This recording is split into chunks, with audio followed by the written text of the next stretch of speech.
बिस्मिल्लाहिर्रहमानिर्रहीम। हर सर्दी में नाक बहना, गला ख़राब होना, खांसी की आवाज़ का बैठ जाना, आप दवाई खाते हैं, ठीक हो जाते हैं, फिर 2 3 4 दिन के बाद वैसे ही होता है। तो आपने कभी सोचा है क्या ये वाकई मौसम की वजह से हो रहा है, या मौसम की मार है, या हमारा इम्यून सिस्टम या हमारा जो मुदाफ़ाती निज़ाम है वो हमारा साथ छोड़ रहा है? जी हाँ, आज की वीडियो में आपकी सर्दियों और उसके बीमारियां जो हैं, अगर आप ये वीडियो पूरी देख लेते हैं तो आपका बीमारियों का नक्शा बदल सकती है। आपको बताया गया, पता चल जाएगा कि बीमारियां एक्चुअली हो क्यों रही हैं। ये खाली मौसम की वजह से नहीं है, मौसम की शिद्दत या ज़्यादती नहीं है, बल्कि हमारे अपनी जो लाइफ स्टाइल है और जो हमारे अपने करने की चीज़ें हैं, या हमारा अपना बॉडी जो है वो कमज़ोर पड़ रहा है। सबसे पहले सर्दियों में 3 चीज़ें एक साथ आती हैं जिसकी वजह से नज़ला, ज़ुकाम और गला ख़राब होना, ये आवाज़ का बैठ जाना, ये बार बार होता रहता है। नंबर 1 इज़ ठंडी हवा। ठंडी हवा जब नाक और गले के अंदर जाती है तो ये ड्राइनेस, उसके अंदर खुश्की कॉज करती है और उसकी जो झिल्ली है वो कमज़ोर होने की वजह से। उसके बाद खुश्क मौसम है, खुश्क मौसम के अंदर जब खुश्की ज़्यादा होगी तो वायरसेस के लिए आपके बॉडी को अटैक करना आसान हो जाएगा। नंबर 3 इज़ कम धूप। कम धूप में जाने का मतलब है कि विटामिन डी की कमी होना, और विटामिन डी की कमी लीड्स टू मतलब कंप्रोमाइज्ड इम्यून सिस्टम, या आपका जो मुदाफ़ाती निज़ाम है उसकी कमज़ोरी। अब हम ये सारी चीज़ें करने के बाद हम ऊपर से क्या करते हैं, हम आइसक्रीम खा लेते हैं, फ्रिज से पड़े हुए ठंडे खाने उठा के खा लेते हैं, और नींद भी पूरी नहीं करते, पानी का जो इंटेक है वो भी कम हो जाता है। तो ये सारी चीज़ें जो हैं ये मिल मिला के आपके इम्यून सिस्टम को वीक कर रही हैं, उसकी कमज़ोरी का बायस बनते हैं, और वायरसेस के लिए आपको अटैक करना आसान हो जाता है। अब बार बार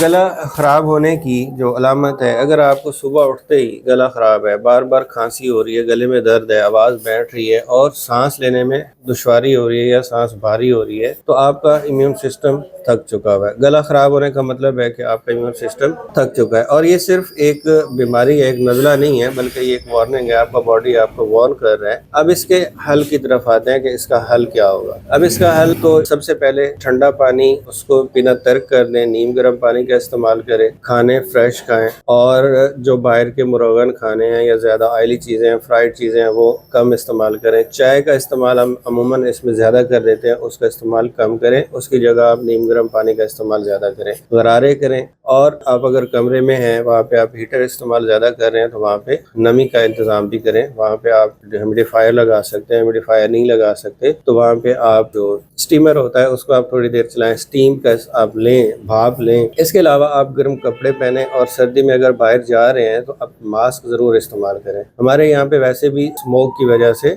जो रेस्पिरेटरी एलिमेंट्स हैं वो इस मौसम में ज़्यादा हो जाती है। एट द एंड आपके साथ एक रेसिपी शेयर करने लगा हूँ, उसमें आपने लौंग, दालचीनी और किशमिश, ये 3 चीज़ों का कहवा बना लें, और इसको अगर आप खाने के बाद दिन में 3 दफ़ा इस्तेमाल करते हैं तो ये आपको रेस्पिरेटरी या जो आपकी नज़ला ज़ुकाम है उसमें बहुत मुफीद साबित हो सकता है, और जो गले का बार बार ख़राब होना है उसमें आपको फ़ायदा दे सकता है। वीडियो पसंद है शेयर कीजिए, लाइक कीजिए और चैनल को सब्सक्राइब कीजिए। अपना ख्याल रखिए, बहुत शुक्रिया।